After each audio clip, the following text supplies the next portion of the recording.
I'm Karen, age 27, and my husband Steven is also 27. We tied the knot just last year, both juggling full-time jobs. I work as a nurse, and Steven is in pharmaceutical sales.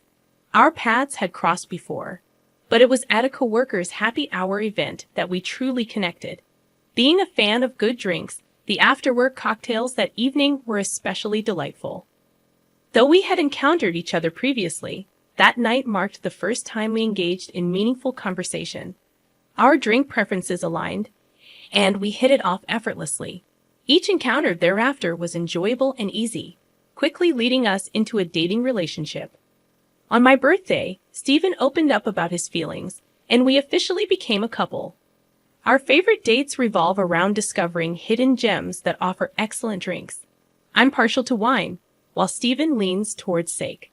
Our differing tastes add a fun dynamic, allowing us to share and learn new things from one another. As our relationship progressed, thoughts of marriage started to occupy my mind. It was during this time that I delved into Steven's background. His parents had divorced when he was young, and he never knew his father, being raised by his single mom with whom he shares a close bond. Steven has never moved out of his family home. Initially, I questioned whether this was a flaw or a testament to his strong family values. Love often clouds judgment, and at that point, I viewed it as a positive trait. Steven is not only kind but incredibly handsome, and I struggled to find any flaws. Feeling fortunate to be married to the seemingly perfect man, I was unaware of the daunting married life that awaited me. Before our wedding, I frequently shared meals with my mother-in-law, who always spoke highly of me to Steven, saying, "Karen is like a daughter to me. Don't let her get away, marry her soon." Hearing those words always brought me joy, and I eagerly anticipated officially becoming part of the family. Steve, who had a knack for connecting with people, also had an excellent reputation with my parents. The wedding went off without a hitch, reflecting our shared preference for avoiding the limelight. Post-wedding, Steven made the significant move out of his family home for the first time.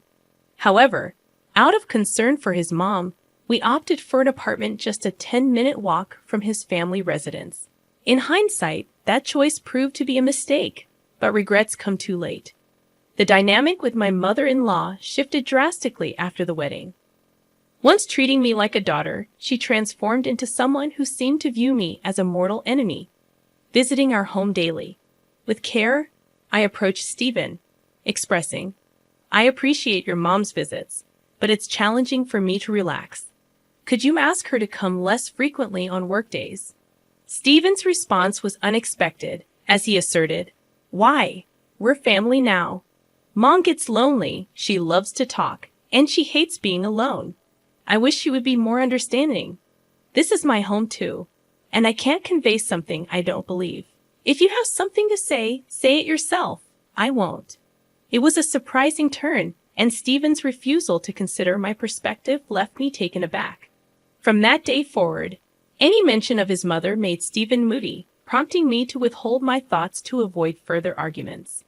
My mother-in-law took advantage of the situation, and before I realized it, Steven had given her a spare key.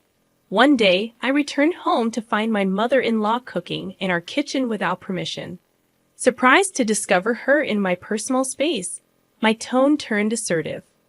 "What are you doing, mother-in-law? You can't just come in here without asking," she retorted. "What's going on with your fridge? It's practically empty. I have never seen such a lifeless fridge. Do you even cook? Don't tell me you're always buying deli items." Unable to hold back any longer, I responded, "I shop for fresh ingredients daily. I've heard your fridge is always packed like a traffic jam. It's impressive you can manage that. I just bought ingredients today. Sure, we have deli days, but I also cook to save money. And by the way, deli food these days is pretty good. Haven't you ever tried it?" Mother-in-law wasn't backing down. "I'll listen to you. I would rather not have Steven eat food when we don't even know who made it.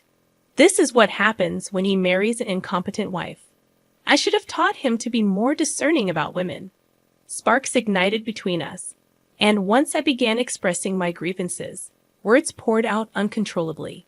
Do you see the shopping bag, mother-in-law? Not a single deli item in it. I'm busy, so could you please not get in my way?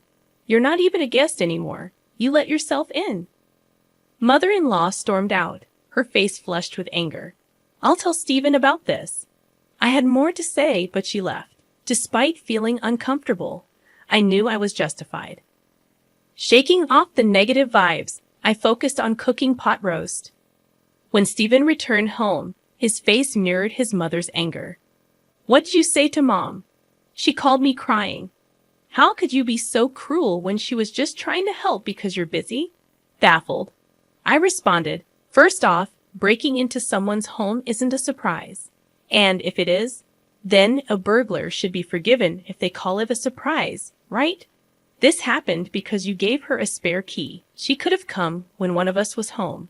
It's not only unnecessary, but also intrusive. What about my privacy? I have no intention of apologizing. Stephen looked shocked and with a single word said, please. Can you two just get along? He retreated to his room without eating dinner. Hoping this dispute would make him more considerate, I endured days of minimal communication. Unable to bear the tension, I initiated a conversation saying, what do you want to do going forward? I don't want a relationship where we don't communicate. Let's talk. Finally, Stephen spoke up, saying, Mom's remorseful. She was crying yesterday, worried you would never forgive her. The root cause was me giving her the spare key. I'm sorry, Karen. I didn't care about mother-in-law as long as Stephen understood. That was enough. My weakness showed, and I forgave him. Even though I knew in the back of my mind, my fault is that I forgive. Stephen promptly called his mother, who eagerly came running, visibly relieved to be summoned.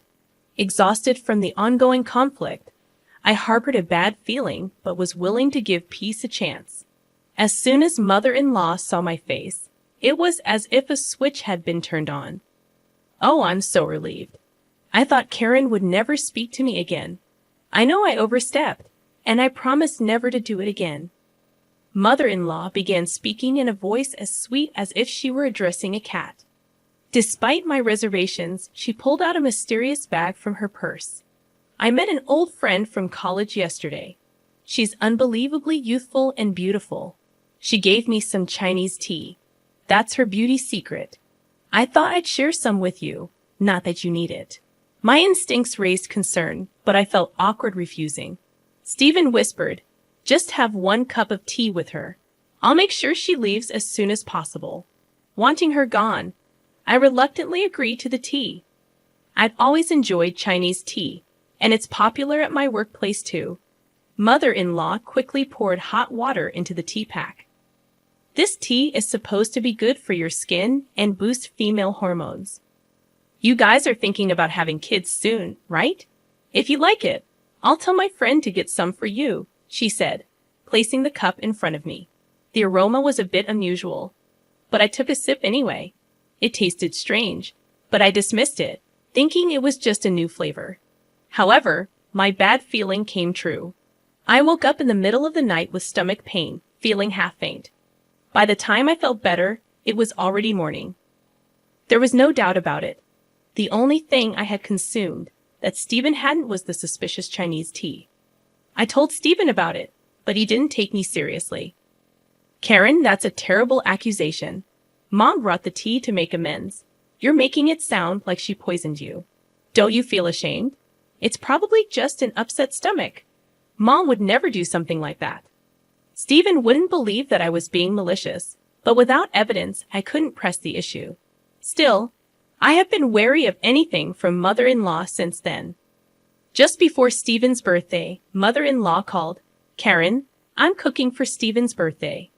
Say you can come or not, it's up to you. You're busy, right? Maybe you should take some time to refresh yourself. She was planning to celebrate Stephen's birthday without me. I hadn't dared to eat anything from her since that day, and homemade food was out of the question. But I was planning to spend Stephen's birthday together, so I felt upset. I thought we would spend his birthday together since we are newlyweds. I assume you have celebrated with him every year until now. So from now on, it's my turn. Before I could complete my sentence, she abruptly interrupted me. Regardless, I insist on Stephen returning home. Karen, your presence is optional.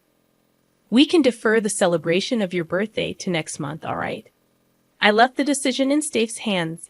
That nickname of hers. Steph responded, "Did you catch that? You have the freedom to do whatever you please on that day." Without hesitation, he favored his mother-in-law over me, and my patience was wearing thin. On Stephen's birthday, his enthusiasm was contagious, but it left me feeling queasy. My affection for him began to dwindle. He relished celebrating exclusively with his mom, transforming into more of a mama's boy.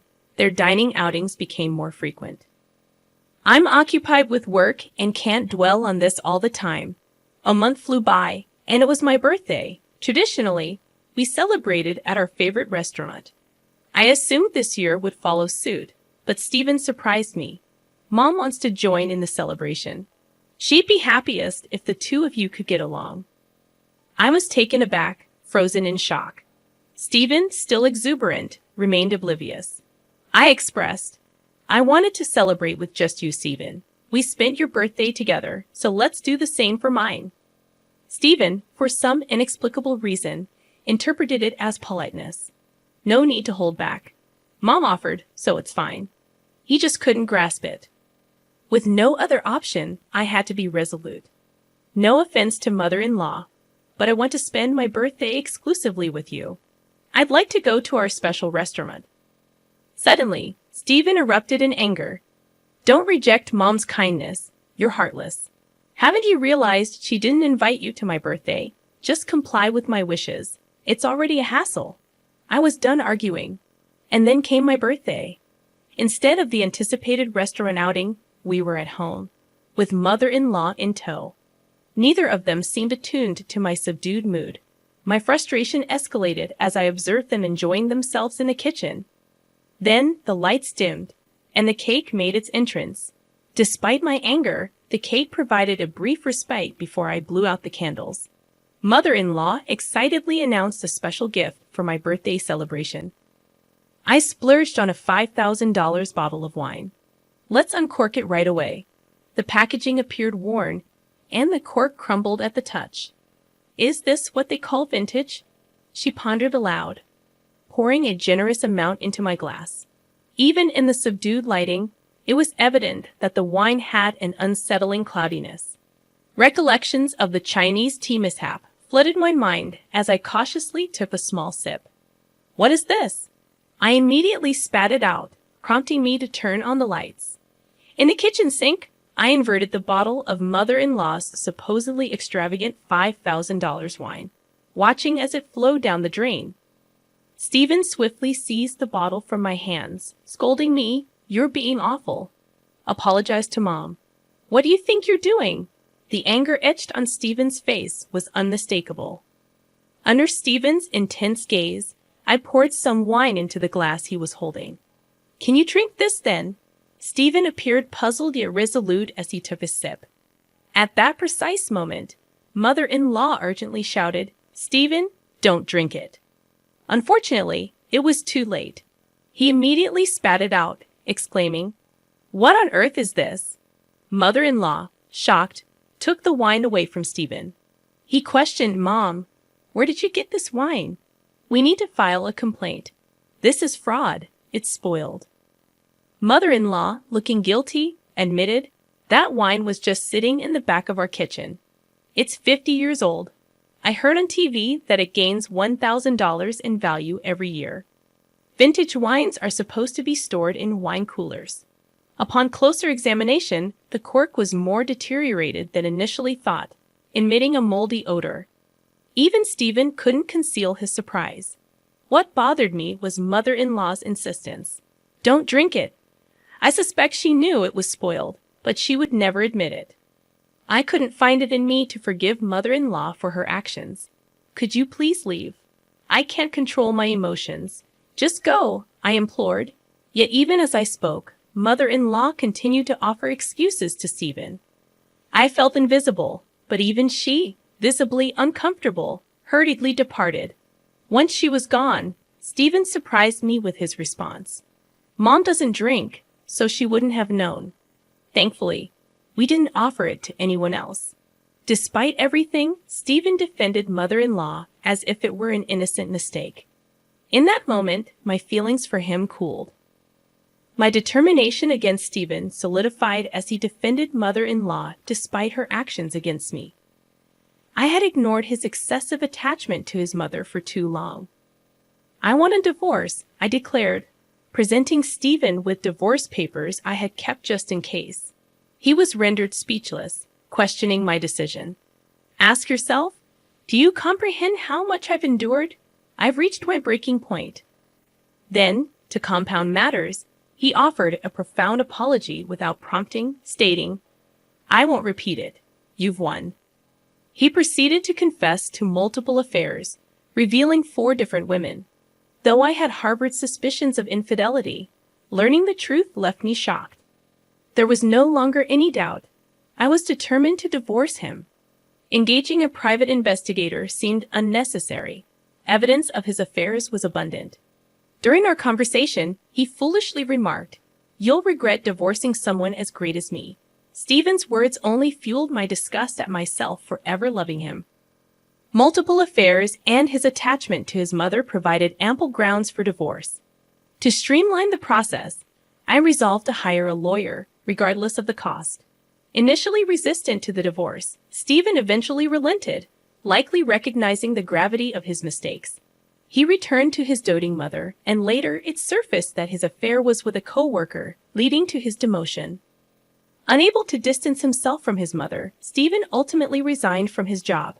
Despite his ongoing job hunt, word of his workplace indiscretions had spread rapidly, hindering his prospects in the same field. Persistently tethered to his mother, he settled for part-time work. Given his arrogant and unreliable demeanor, it seems unlikely that he will maintain the job for an extended period. While I rely on his steady employment to receive alimony, the payments are currently consistent, so I'll count that as a win. I discovered that mother-in-law, who had presented herself as superior, was in fact a hoarder. Stephen's family home turned out to be a literal dump, explaining their reluctance to have me over. As the stench became a bother to neighbors, police intervention became necessary. The mere thought of consuming wine from that house still turns my stomach. Let Stephen live in his squalid environment and work his sporadic part-time jobs with his beloved mother-in-law for all I care. Though I've returned to my previous life, I find happiness in the absence of torment. No longer will Stephen disrupt my workplace, providing a welcome relief. In hindsight, Stephen possessed good looks but little else. The fact that he complies with alimony payments is a silver lining, I suppose. The breakup taught me a valuable lesson. Love is, indeed, blind. This time, I'm putting romance on hold to focus on my career. I've learned my lesson and am determined to prioritize my professional pursuits.